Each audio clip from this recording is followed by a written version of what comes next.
Welcome back to my garden. This week I thought I'd kick off telling you about parties, and very specifically my party strategy when I arrived in Peru. Now, I'm not going to go into a lot of kiss and tell naughty details. When I talk about strategy, I mean there was a real motive behind the parties, in particular the parties that I was hosting. I decided that the best way to kind of meet new people in this strange foreign land would be by hosting the party. I mean, at the very least, at least half the guests, maybe, would come up and introduce themselves, knowing that I was the generous or guilty party behind the party. So, fairly early on, I decided on a date, and I got a little bit of information, so I understood the party started later. So I sent out the invites, sort of 9 p.m. for 10, which seemed to be a reasonable time in South America. And the big draw card was a chop machine.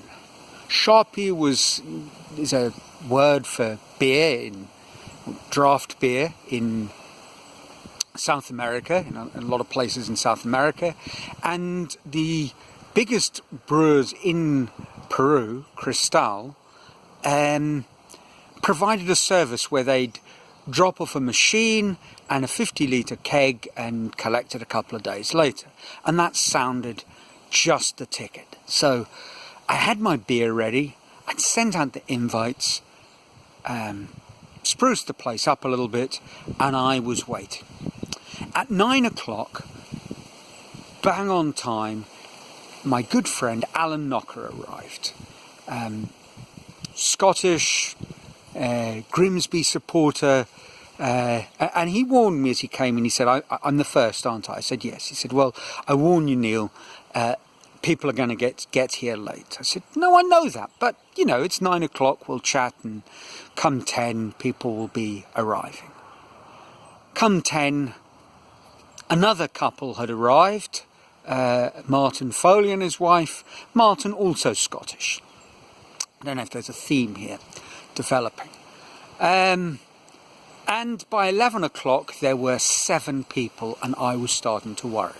Now, I think I've told the story before, I may well have, but I'm telling it again because it's leads on to a point and a sort of add-on. So, 10 o'clock, almost nobody. 11 o'clock, 7 people.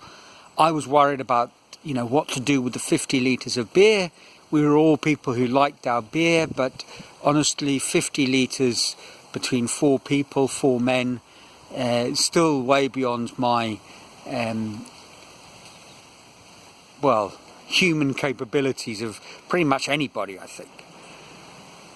And to cut a long story short, by 12 o'clock the place was packed, and by 1 a.m.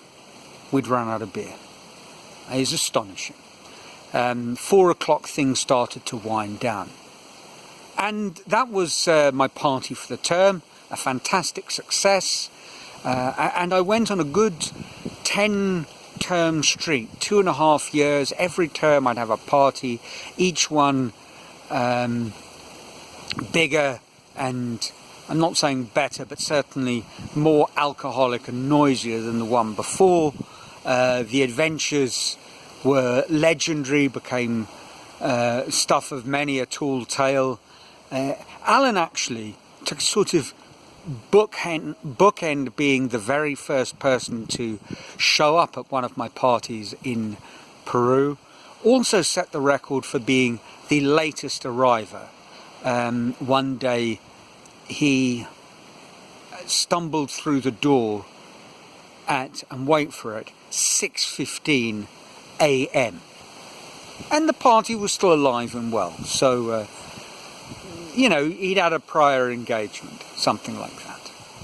Well, after I left Peru and I got to Brazil, I thought the strategy worked in Lima, so why not in Sao Paulo? And I did something similar. I tweaked it a little bit. My apartment was smaller. I no longer had a nice roof terrace. Building regulations, the apartment block regulations were tighter, as opposed to Peru, where they were non-existent. And I'd taken to holding a few dinner parties, and so on this occasion, my first bigger party, rather than having 50 litres of beer, I went for a leg of pork, roast pork.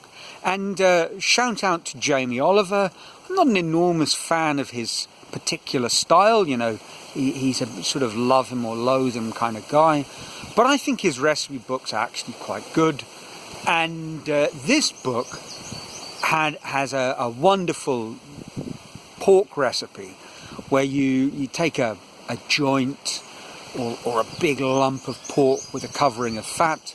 You sort of slip your knife in and hollow it out. Pack loads and loads of peaches into that cavity, sort of stitch it up or shut it up with toothpicks, as was my method. And then put a little bit of a sprinkling of salt and dried thyme on the fat layer, and then you cook it in the oven with the sort of fat dripping through. Fantastic recipe, never failed, people loved it. And it's quite a showstopper, really. A showstopper, but it is at least visually attractive, because when you slice through it, you've got that sort of intriguing layer of peaches, and people don't know what to expect, but it's wonderful. Pork and peaches, you can't go wrong. So parties in Sao Paulo also proved to be quite successful. I remember one day, you know, and obviously I'm not saying this because I was the party king of the expat scene wherever I went. You know, lots of people had parties, and I remember one day we were sitting at the corner bar, our favourite watering hole in that period in Sao Paulo, and my friend Vicky Castle was going to have a housewarming do. And we were sort of having a few pre-drinks and saying we're going to head off there. And one of the people drinking said, no, I'm feeling a bit tired. I don't think I'm going to go. And my dear friend John Wilkinson gave a bit of very sage-like advice. He said, no, to this person. You are completely wrong. What do you mean? Like, I've been drinking all night and I just don't feel up for a party. He said, no, you have to go. Have to go. No, I don't. He said, no, you do, because all we've got here, if anything, is each other. Now, he's not saying that as a sort of the desperate dire straits of expat life in a South American capital or major city. No, not at all. But he was talking about a real home truth. We, and in that case it was expat teachers, we were a community, and at the very core, all you have in a community is each other. All the other stuff are little add-ons and details, and they're very nice, but the really important thing is the community. And I'm saying all of this, retelling the tale of my first party in Peru, giving John Wilkinson's wonderful advice as a sort of lead-in to an announcement. I've started another YouTube channel. It's called Dreaming of Chess Mastery. I set up a separate email account. It's a separate YouTube channel. My brother actually asked me, he said, why are you doing a separate channel? And there are a few reasons, but one of them is I suppose I want to see how things go starting from scratch. How does that work when it's not tied into your Facebook friends or things like that? So that's one reason. Another reason, of course, is out of consideration for you, dear follower, subscriber or part-time friend on this channel. Part-time friend, that's a little rude. I know people have a lot to watch these days, and that's the point. You know, sending you, if you are a subscriber, yet more videos may be more than you can bear. But I will pop a link, and I would greatly appreciate if you are interested. Now, it's a chess channel, and I'm warning you, the content is very much built around chess-based themes, but it's sort of about learning chess. So if you're interested in learning anything, I think there'll be a lot of stuff on it that might be of interest to you. And if you know someone who's an adult chess improver, which is really the sort of theme of this channel, this new channel that I have started, one video in. If you know anyone who's an adult chess improver or an enthusiast of the game, perhaps give them a nod, you know, send them a link or something, and as I say, I would greatly appreciate it. And if you don't, that's also obviously quite okay. In this world of virtual communities, we have to create our own network of people. As a school teacher, it was very easy. You showed up on day one, there was a meeting, people would introduce themselves, your department head would introduce you to other people, there would be social mixers before the kids arrived back for school, you know, in the sort of preparatory week. So as an expatriate teacher, you were just blessed with 1,001 wonderful opportunities for making new friends in what could be a lonely, harsh, unforgiving new city where you knew nobody and didn't speak the language. Is that the landscape of our new virtual communities? I suppose to a degree it is.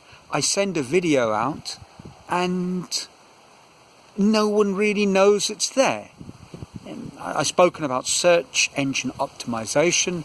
I will probably title those videos with more than a passing nod to SEO strategies. I have some other ideas that I think will help get me out there, but I'm aware that, as a lot of YouTube influencer teaching kind of people say, you know, first make your first 100 videos and see where you are at that point. So I will do that with my new channel, and that will probably take me at least 6 months, maybe more. I don't know. Well, that's it for this week. As always, I trust you're well, your lives are filled with joy, you're feeling in a generous mood.